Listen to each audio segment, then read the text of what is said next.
So will the Miami Dolphins offer Tua that big contract extension?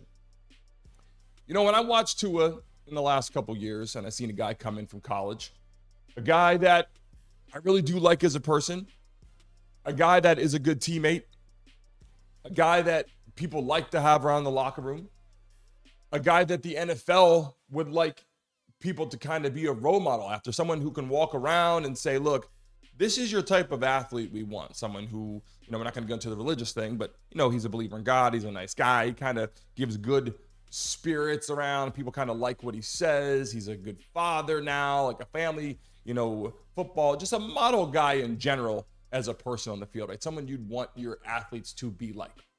All that is true. I've said this a lot, and I do like who he is. I like him as a quarterback and everything. But the question comes down to, should they offer him a big contract? And we have to tell the truth on this platform. We have to tell the truth no matter where you are. And that's how I feel right now. So I got to give it to you. Should they offer him the deal? For me, absolutely not. Not a long-term deal. Comes back this next season, obviously plays, they bring somebody in, that's great.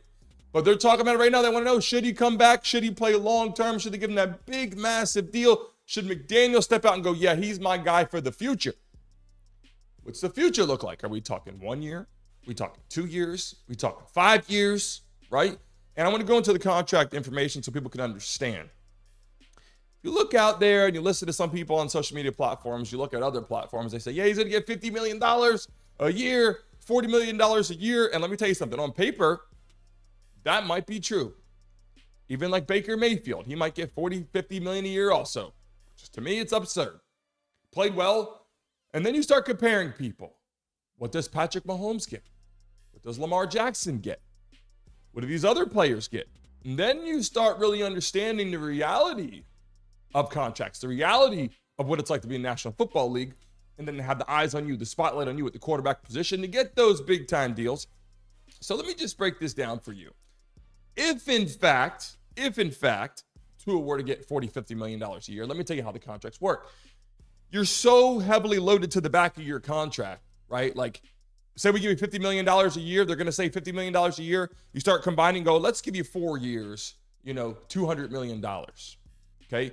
You have to go to, where's the guaranteed money? What are we guaranteeing this quarterback, right? Deshaun Watson got a lot of money, guaranteed money. You got, $200 and some million, a lot of it guaranteed. Here's the situation.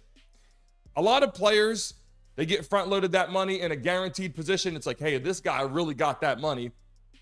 And then you have players like Tyreek Hill, which we're going to also, where it's like, look, he might be owed toward the end of his contract like $30 million in a year. And all they're going to do is say, you know what? This isn't working out. We got to restructure. We got cap situation, salary cap deals. We got to move some players around. We got to bring some players in.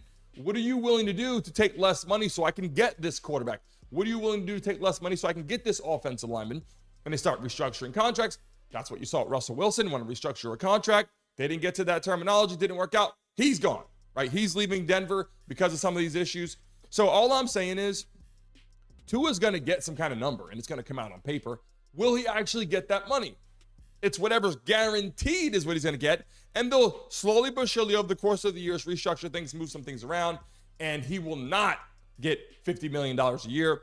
Even, like I said, even watching Patrick Mahomes, he got a 10-year contract worth hundreds of millions of dollars.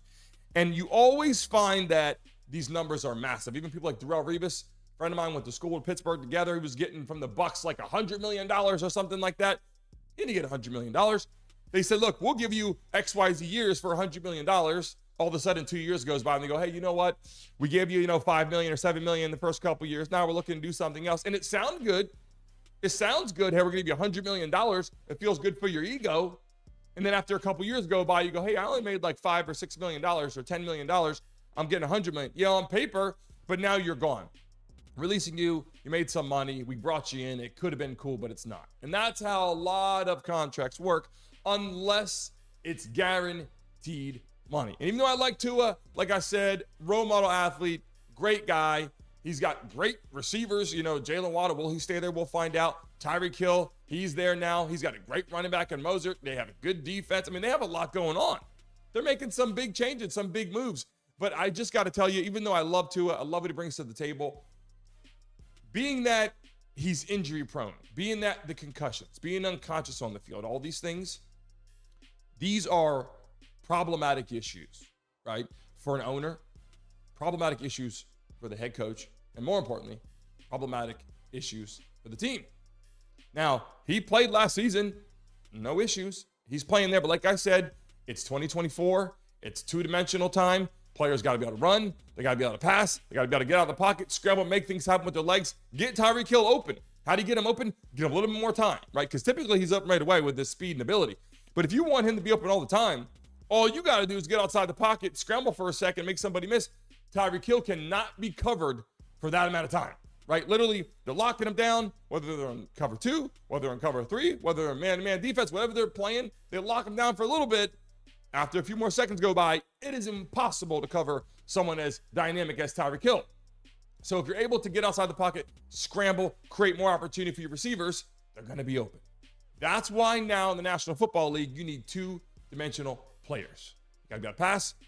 You got to be able to run. You got to be able to make things happen with your legs. And if you can't do that, say you just have a regular quarterback, you got your Joe Burrows who can sit inside the pocket, and he can also scramble a little bit, but you got your Joe Burrows. They can make it happen. And you got your Peyton Mannings of the world, the Tom Brady's of the world. They did it. It's a new era. It's a new era. If you want to invest in a quarterback like that, then you better heavily invest in your offensive line, right? You want to get a Tom Brady, you want to get a Peyton Manning, then you better beef up that offensive line. If you get a guy like Lamar Jackson, now you can spend a little bit more money on your receivers, on those weapons, because he's going to give you more time to get it to those players at the right time. Hey guys, thanks for watching and tuning into the Brandon Mason Show. Please remember to like and subscribe. Until next time.